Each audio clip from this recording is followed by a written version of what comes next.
Mwanamke mzuri ni yupi? Ni kama vile wanawake wamezaliwa wabaya na wanaanza kutafuta uzuri ulipo. Kuna mtazamo juu ya umbo la mwanamke linavyopaswa kuwa. Mtazamo huu unabadilika kulingana na sehemu au muda. Kulingana na mtazamo huu, mwanamke mzuri ni yule mwenye makalio makubwa, maziwa makubwa, mweupe, mrefu, miguu mirefu na kadhalika. Hii imepelekea baadhi ya wasichana kupoteza ujasiri kwa sababu hawana hili umbo linalohubiriwa. Wengine wamefika mbali na kuanza kujichubua, kufanya cosmetic surgery au kutengeneza shape. Karibu She's Bold. Naitwa Najma Juma. Topic yetu ya leo inaitwa Mtazamo kuhusu uzuri wa mwanamke. Mwanamke mzuri ni yupi? Ni nini kinapelekea mtu kudhani sio mzuri au ni mzuri? Nilipiga story na baadhi ya marafiki zangu na majirani zangu huko mtandaoni. Hebu tusikilize. Yes, ni kweli. Kuna wakati ambao nimeshawahi kufikiri kwamba mimi sio mrembo. Na hasa wakati huo ulikuja au ulitokea pale nilipoanza kuwa mtumiaji wa mitandao ya kijamii. Kupitia mitandao ya kijamii, sura ya urembo wa mwanamke ilionekana kama ni mwanamke mwenye makalio makubwa au mwenye umbo zuri, au mwanamke asiyekuwa na tumbo kubwa, au mwanamke ambaye ana rangi nyeupe ya ngozi, au ambaye hana chunusi. Kwa hiyo ukijitazama wewe unajiangalia, unaona una chunusi, labda una tumbo kubwa, hauna makalio makubwa kama yale yanaonekana kwenye mitandao ya kijamii. Kwa hiyo unafikiri kwamba wewe sio mrembo, na hivyo inakupelekea ukose ujasiri au ukose kujiamini kama wewe ni mrembo kutokana na kile unachokiona kwenye mitandao ya kijamii. Kwa upande wangu binafsi, ndio nilishawahi kuhisi mimi sio mzuri, na kilichonipelekea haswa kuhisi hivyo ilikuwa ni zile comments ambazo nilikuwa nazipata tangu kipindi niko shule ya msingi. Watu walikuwa wanasema unajua vile ambavyo mnakuwa rated kwa uzuri wa sura na maumbo na kadhalika.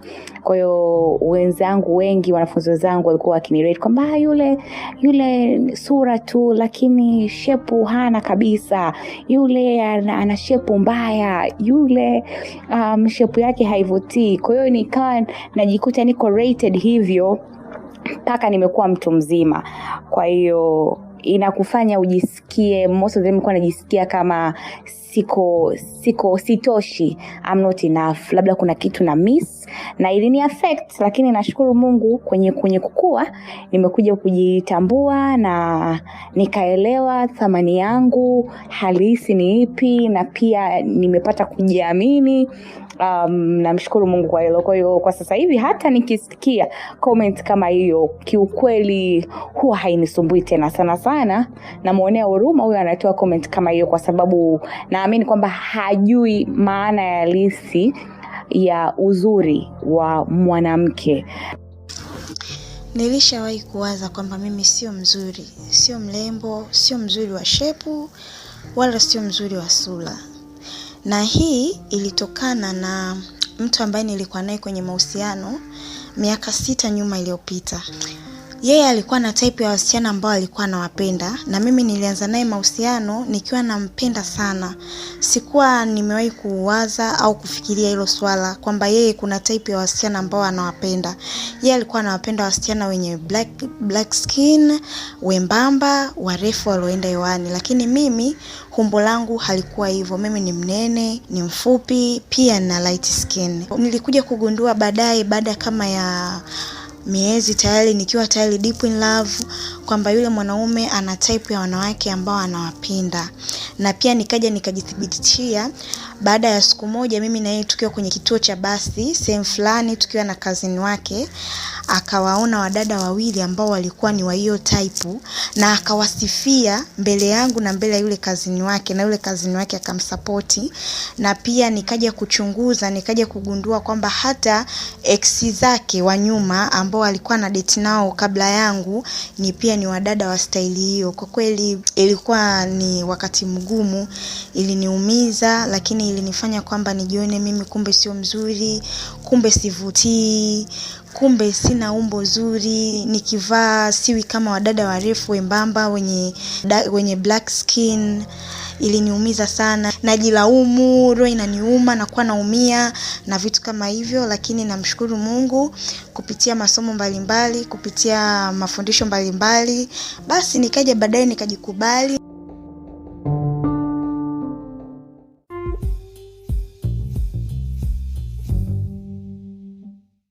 Okay, Emmy Rose, karibu. She's bold. I'm so happy to have you today. Me too, I'm happy to be here. Topic yetu leo inazungumzia kuhusiana na uzuri wa mwanamke. Nafahamu kwamba ulikuwa unafanya kampeni ya kuhamasisha watu wenye plus size, na nimesikia kwamba unajiita Forever Plus Babe. Unaweza kutuelezea kwa nini ulikuwa unafanya hii kampeni? So it's easy. Growing up, I've always been a chubby baby.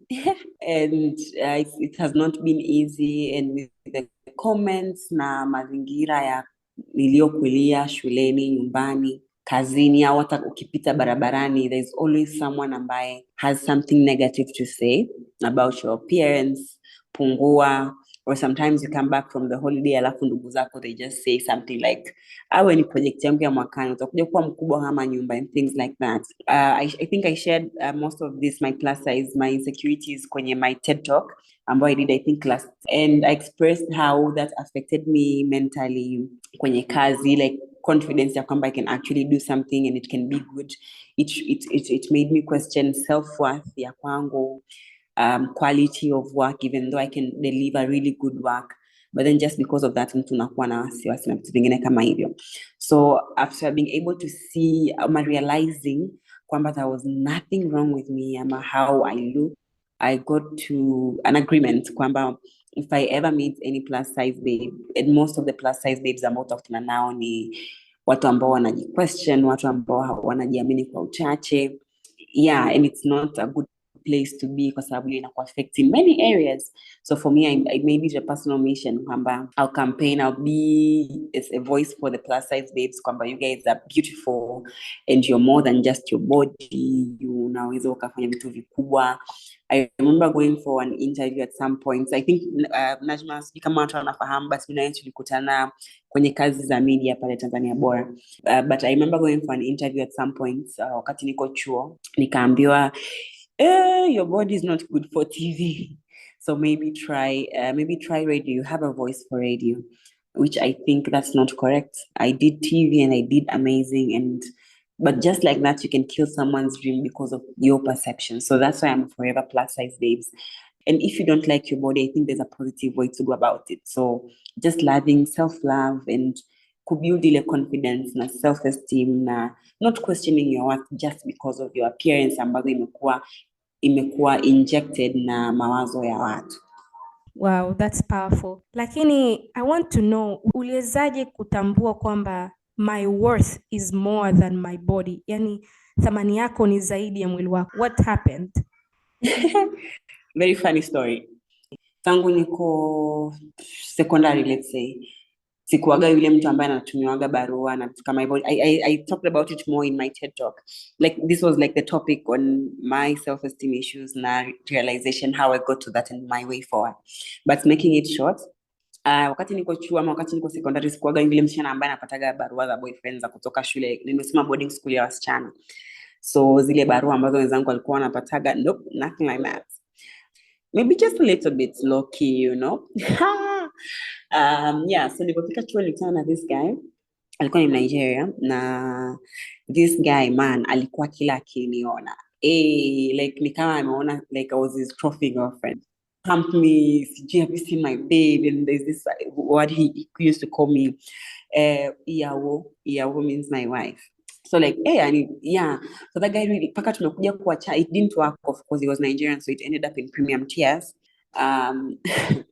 But after that, he didn't just leave me with a heartbreak. He left me with a belief kwamba, I'm actually lovable.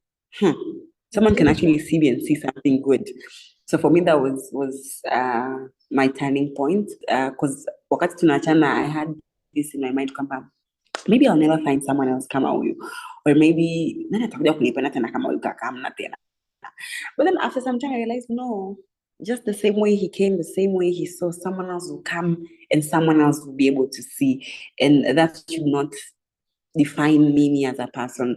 Na hapo ndo nilipoanzaga kufanya sasa my self work. I read a lot of books za self realization and self healing, and I talk to a lot of people, and I try to attract as much positivity as I can. So that was basically my turning point. Love, my friend, love.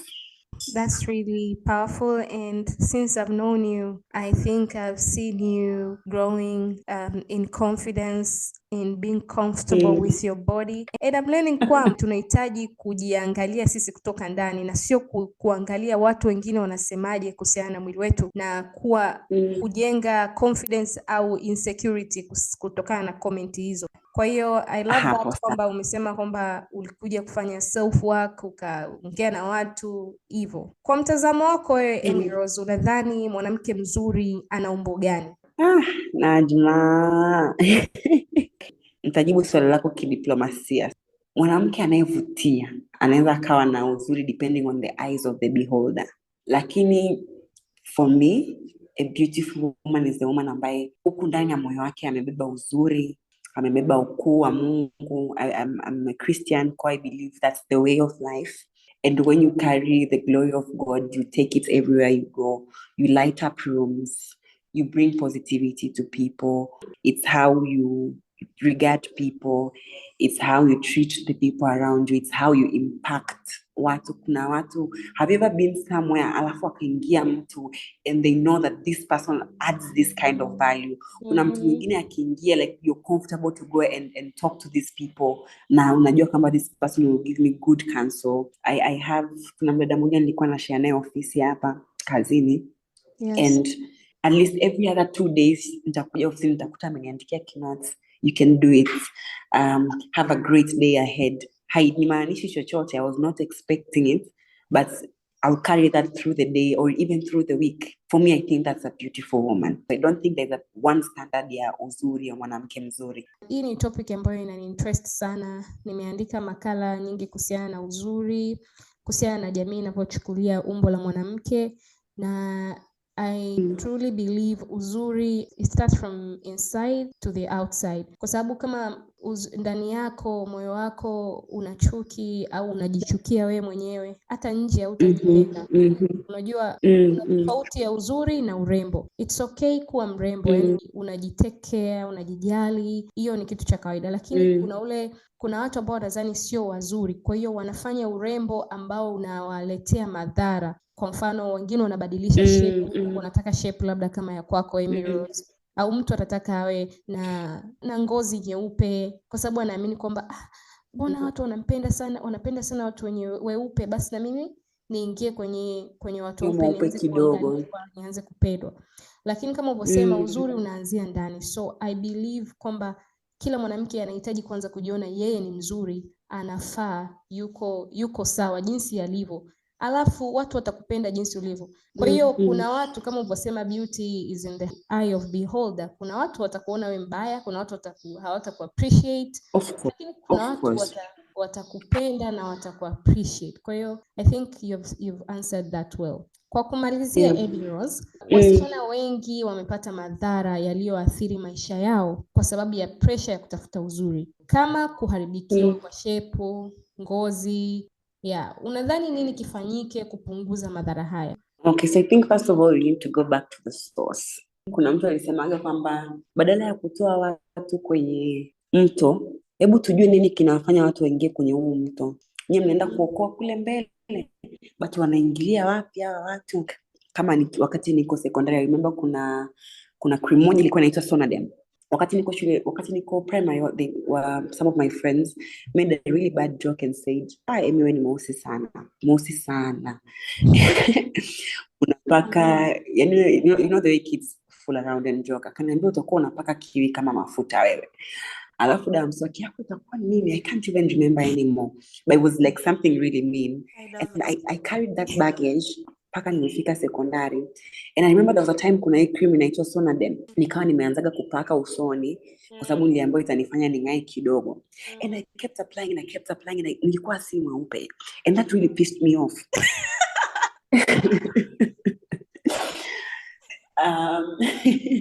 Yes, but then I don't know how I stopped using it because it was not working.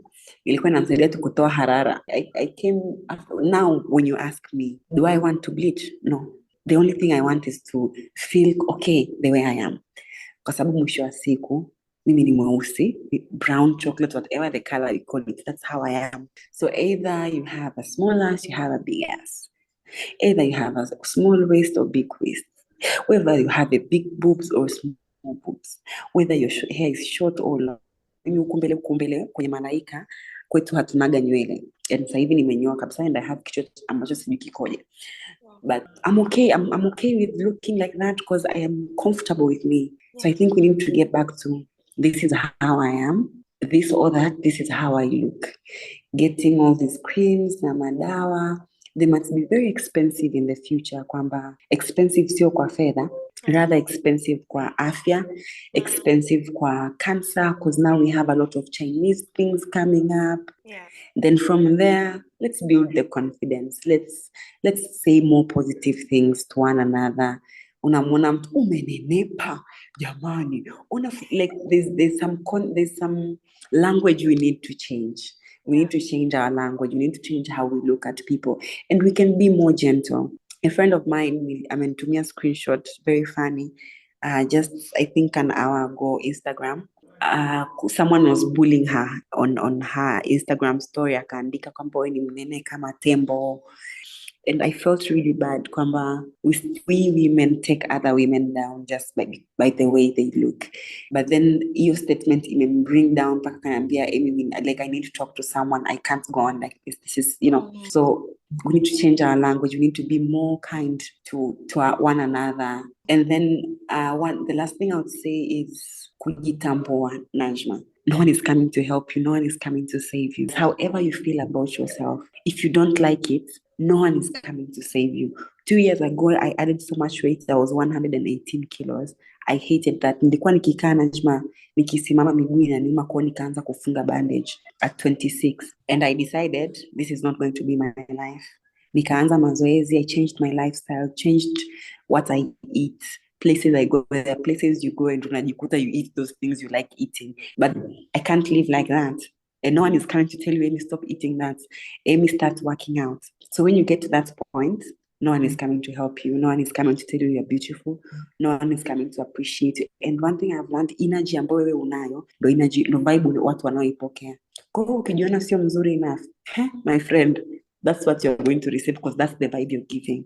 Until wewe ufike your point ya kwamba I am good enough, I am smart enough, I can do this regardless of how I look. I will sit in front of TV and tell and speak my voice, speak my truth, regardless of how you think I should look sitting in front of a camera. I'm going to do it. When you go, first of all, you become a trailblazer, you inspire other people. Na wewe mwenyewe unajijenga and you're breaking your own barriers. Kwa mujibu wa shirika la afya la kimataifa WHO, takriban 40% ya wanawake Afrika wanajichubua. Katika episodi inayokuja tutaangalia upotofu kuhusu kujichubua ngozi. Unaweza kutufollow Instagram, Facebook, Apple Podcast, Spotify and YouTube kushare maoni yako. See you next time.